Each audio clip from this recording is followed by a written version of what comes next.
All right, we've got quite a few attendees today, so I'm going to get started to mind everyone's time. Thank you for joining us. My name is Farah with PairSoft.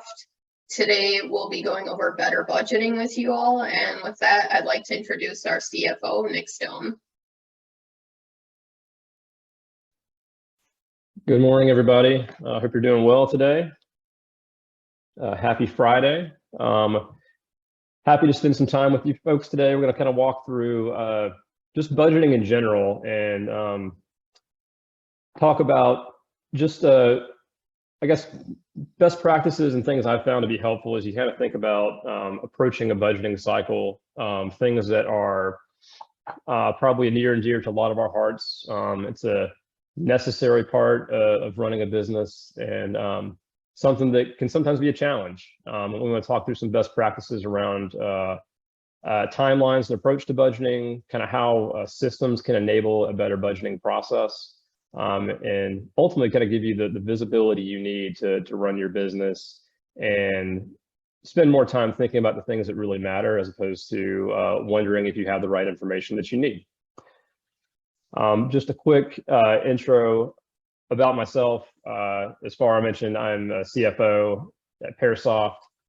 I have been with numerous software companies in my career. I started my career at Ernst & Young. I'm a CPA and an accountant by training, but I have found my way into corporate finance in the software industry, and I have been with PairSoft for about 4 months now, so still relatively new, but really excited to be here. Just a great company and great culture, and look forward to working with all of you.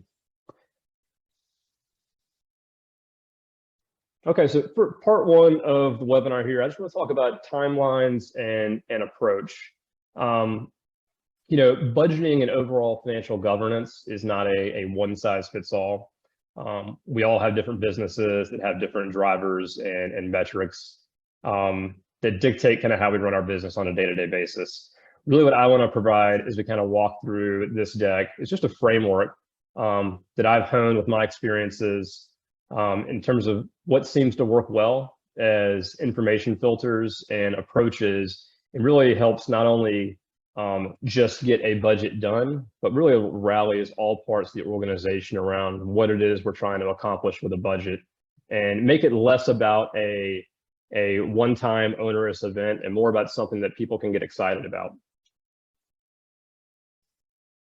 So with that, this slide here is really just kind of a lens to think about, and maybe even a lens to think about how you might want to approach budgeting differently. Most people think about budgeting as an annual event. The way we think about it at PairSoft is it's a constant process. There's things we can always be doing to set us up for success as we approach the quote-unquote budget. Really, the goal is to make budgeting an evergreen activity without an extreme workflow overhaul, so the company's future is always in close view. Said differently, we do not want to approach a situation where we're doing our budgeting and we're starting from scratch. Where are we going to be 6 months from now? Where are we going to be 9 months from now? There's a lot of things we already should have our arms around if we had the information at our fingertips. Can enable us to make better decisions about how to optimize our spend, how to invest differently in the things that can drive success within the business. And we're all going to define success in a different way. Ultimately, responsibility for budgeting sits with typically my role, the CFO. The way I think about executing the budget, though, it really sits within what I call my FP&A team, financial planning and analysis. That is the team, and not always a team. Sometimes it's one person. Sometimes it's part of a person's responsibility.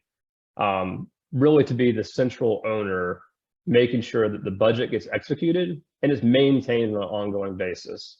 So it's never a surprise when we get to budget season and we realize we're spending X number of dollars within sales and marketing, X number of dollars within R&D. Terminology-wise, this is important. I just want to lay this out, kind of how I think about what a budget really means to me is budgeting is something that happens at a point in time, but it's really built off of a broader financial forecast process. Financial forecasting is something that is really never ending, as I said. It's an ongoing process. So when we think forecast, we think about the maintenance and updating of the visibility of the business out into the future. Typically, it's not just looking out to the end of the year. We like to approach it in the sense that we're always looking at a minimum of 12 months into the future. So that's forecasting sales out 12 months into the future, forecasting expenses out 12 months into the future. And the terminology that I'll use as it relates to kind of how that flows throughout the year is, some of you may have heard this before, but as we start the year, typically our forecast is going to be a monthly forecast. Like every month we're reforecasting the business based on what we know today. So as we sit here on in the middle of July, we have just closed the books on June actuals, and we are a fiscal 12/31 year end. So December 31st is our year end. We just closed the books on June. As we look at our forecast for the rest of the year, we refer to that as our 6+6. 6 months of actuals, 6 months of forecast. As we move to close the books on July, we're now going to do an entirely new forecast. We're going to call it our 7+5. 7 months of actuals, 5 months of forecast. Really what the budget means to us is a snapshot of that forecast. We'll get into a second kind of, it goes a bit beyond just that, but really as we hit the end of the year, we're taking our forecast and we're locking it down. We're calling it our budget, but really it's just our forecasted snapshot at the very end of the year as we roll into the next year. So we can measure our performance against what we thought to be true as we move throughout the year.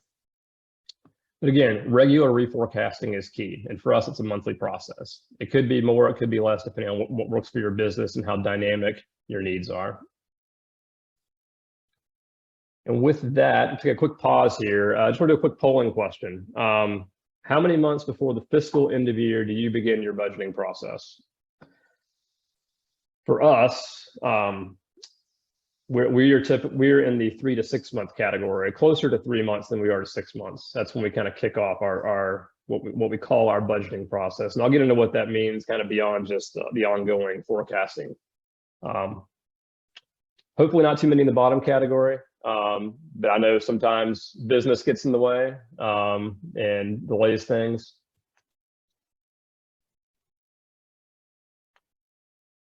A lot of us plan out a lot further in advance, and it's a much more involved process. Yeah, and here we are. The results show us that 83% of us 3 to 6 months in advance. So you're kind of in that Q3 timeframe is really the sweet spot for beginning your budget process. That's similar to how we've always approached it. Obviously, with the goal of getting things done by the end of the year, that's probably about when you want to start it, depending on how large and complex your organization is. Okay, so again, thinking about the components of the budgeting process, as you're approaching the timeline of when you're going to begin your budgeting process, as we saw in the polling, it's 3 to 6 months before the end of the year for most of us. We like to take a top-down approach to this exercise, because really the forecasting is an ongoing event, right? We're forecasting what vendors we're going to spend money on, when we're going to spend money on them, what we think our data tells us about what our sales are going to be from 1 month to the next. What the budgeting process for us is an opportunity to come together and talk about, from a top-down perspective, what is our strategic plan? Meaning, what are our priorities, not just for right now, but for the next 3 years? And then trying to tie that down into the rest of the business through what we call an operating plan, which is the next layer down on this slide. And that's really talk about what our operating initiatives are that support our strategy.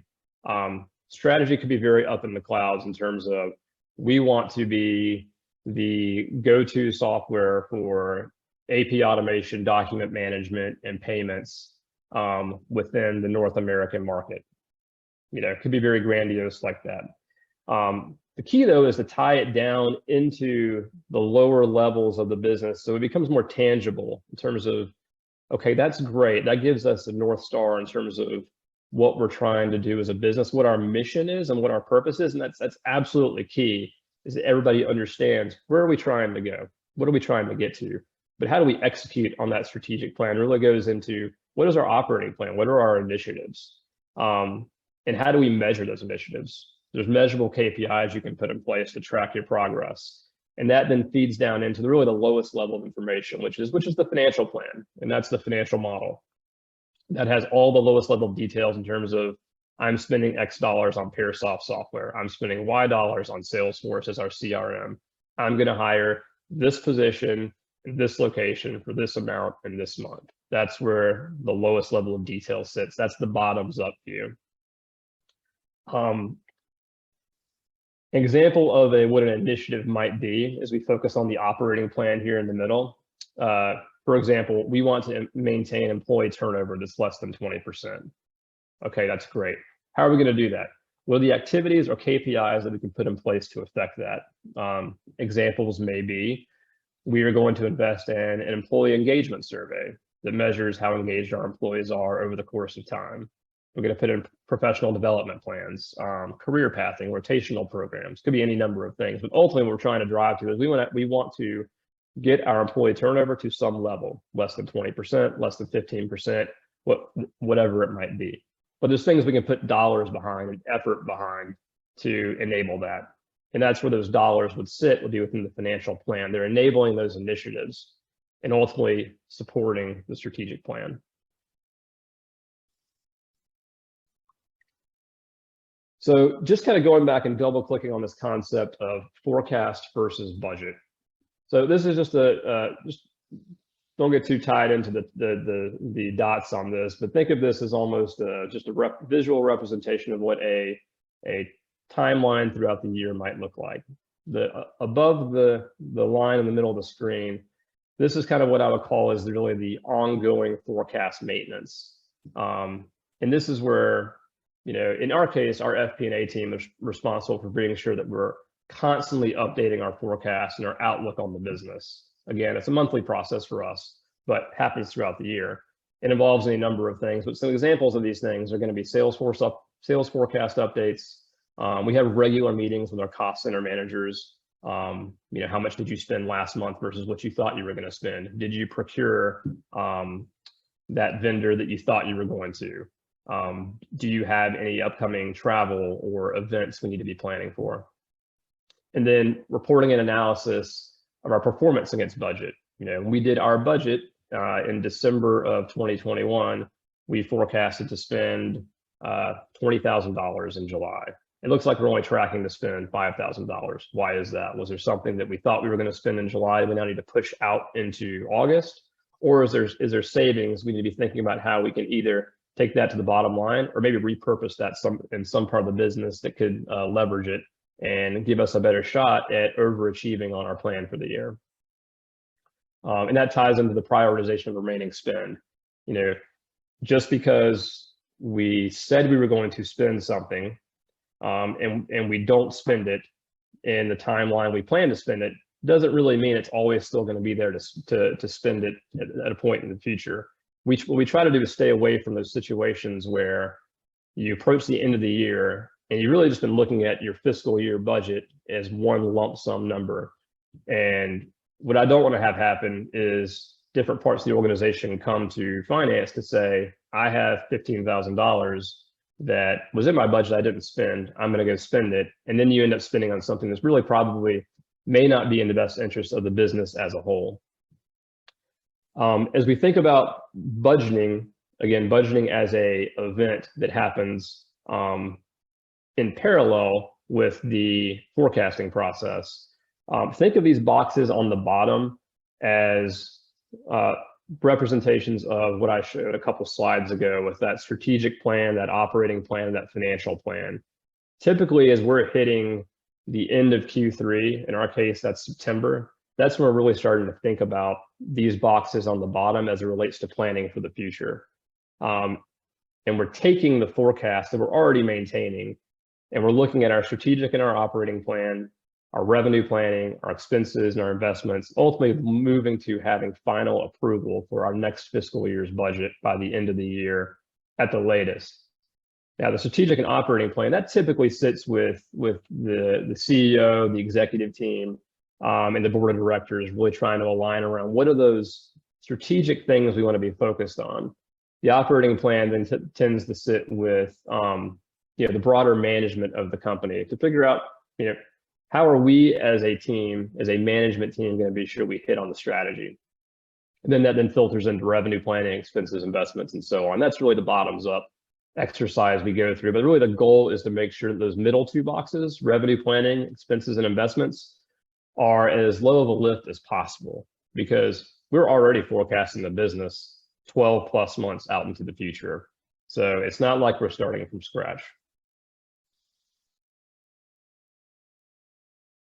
Just a couple questions I'll ask to the group here, just to kind of get the juices flowing here. So what are the biggest challenges that financial teams face today? And then said a bit of a different way, what are the best practices for financial teams today? These are not easy questions to answer.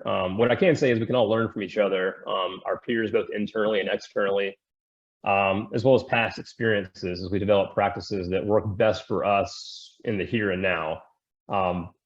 Every business is different, has unique needs, and is kind of in a different phase and kind of their evolution of getting to what I would call financial budgeting and forecasting nirvana. It's constantly chasing that. It's entirely automated. It's always right there at your fingertips. You know exactly what your numbers are. It's just a matter of finding the right report. That's what we're all trying to seek, and it's a constant struggle to get there. It's not an easy thing to do, but that kind of takes us into the next part of the presentation, which is really talking about systems. Now, systems can enable us to be better and more efficient in how we approach our forecasting process. Systems are naturally critical to day-to-day operations, and if not approached the right way, systems can cause unintended headaches for all of us. I'm going to put a visual up here, which I'm sure for all of us might resonate in some form. It's probably a little bit different for some of us than it is for others. But at the end of the day, systems can be chaotic. Information flows can be chaotic. Some of our companies probably have better and more locked down purchasing and procurement processes than others. In any case, we're all probably dealing with some version of the above. What that means is disparate departments with disparate needs, trying to solve whatever the problem is of the day, or the problem is of tomorrow. In my career, I've heard the saying, systems before people. And I think that's while we absolutely believe that systems can enable better run businesses and drive enhanced visibility and transparency, systems not approached the right way can cause confusion and chaos, just because you've got conflicting information coming from different places. And if systems are not set up in a way so they speak with other systems or they're visible to others in the organization, we have siloed decisions that are being made, and that's not in the best interest of supporting the strategy that we talked about a few slides ago. So, really, at the end of the day, we want something that is tied together in a way that feeds the information into what I call the budgeting engine, which I've described to everybody on the call here is FP&A, or financial planning and analysis. At the end of the day, FP&A is the catcher's mitt for all of the information and data that we can pull together from the different parts of our organization, and synthesizing that information in a way that everybody within the organization can understand will help us make better decisions. Now, this is not meant to be a visual of a exact roadmap. Really, the idea is just to say that we want to set up systems in a way so it's very clear line of sight as to what our source systems are for what information. Top left here, we have the CRM system. In our case, we use Salesforce. Salesforce feeds a lot of just very critical information to us in terms of how we manage our business and prioritize our operations. That information can feed directly into our FP&A team. We have visualizations and analytics that we do in visualization tools like a Tableau or a Power BI. We also have corporate performance management systems that really enable our forecasting process. They take all this information and synthesize it in a way that feed into how we think about our decisions. And there's also ways you can think about having these systems speak with one another, so that there's not integrations that are set up in a silo at the end of the day. Just a data point here, as you think about automations and systems in general, 70% of businesses have reported a strong ROI after adding automation to their accounting process. And I would even extend accounting in terms of this into just finance more broadly, because again, transparency, visibility, and accountability are really the name of the game here to enabling nimble and sound financial decisions as it relates to financial forecasting. So we talked about timelines and approach. We talked about how systems, if they're architected the right way, can give us really the information that we need to run our business in a more nimble way. And the key here is being nimble and having your arms around the information is so key in this day and age with, just the macroeconomic challenges we're all dealing with, trying to understand how do I taper my investments up or down to put money in a place where I'm going to get a better ROI. If I'm not getting the ROI I thought in one part of the business, let's find the part of the business that's getting the better ROI and focus our attention there. So it's all about visibility with data. Our systems need to work together for our budget to be not only calculated properly, but in a way that we can make decisions quickly. Better data drive better decisions, and ensuring we have systems that give us the checks and balances to ensure that operations are in line with the financial budget is key. So again, thinking about that slide I showed where everything kind of feeds into the budgeting engine, which I view as FP&A. FP&A is really the filter that takes that information and says, okay, this was something that we had in the plan. It makes sense in terms of where we are now in our outlook for the business over the coming months and timelines. Pause here for one more polling question. When you make large financial decisions at work, how often do you feel confident you have all the information you need to decide? So let's take a second here, give everybody to chime in on this. Always, sometimes, rarely, or never. What I've always found is there can be a great example is there's a question that comes through email about something that some department wants to invest in, right? It's maybe something that nobody really had on their radar, but it's something that makes sense to the person who's requesting it. And if we don't know if we've ever had an investment like that in the past, what that creates is confusion around how do I go find the historical information to tell me, okay, have we used a vendor like this before? Are they in our system already? Does this purchase play into our broader strategic and operating objectives, or is this more of a one-time fix? Again, that comes down to what we have at our fingertips and how good we feel about the data that we have. Some interesting results here on the polling, though. Always 20%, sometimes 80%. So great to see that really nobody's in the rarely or never camp.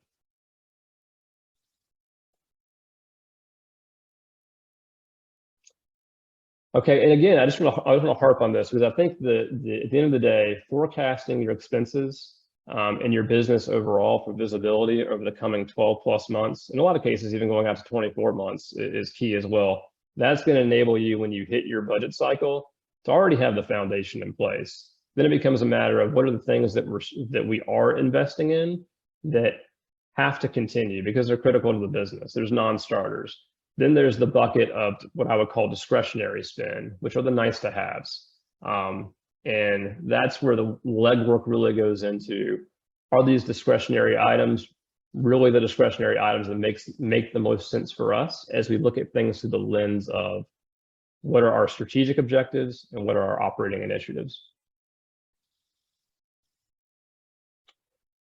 So shameless plug here, but we at PairSoft, we really tie into this in a great way. As you kind of think about your systems landscape, we are a product that sits right beside your ERP and helps you really derive so much more out of your ERP with workflows and automations in place, and analytics that help you make really informed decisions with the right data.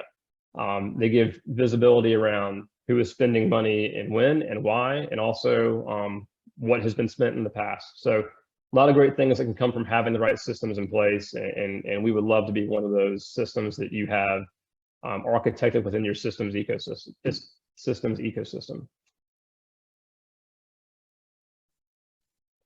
And that wraps up the presentation. I guess we'll now head into Q&A. We have a few minutes left. Farah, do we have any questions from the group?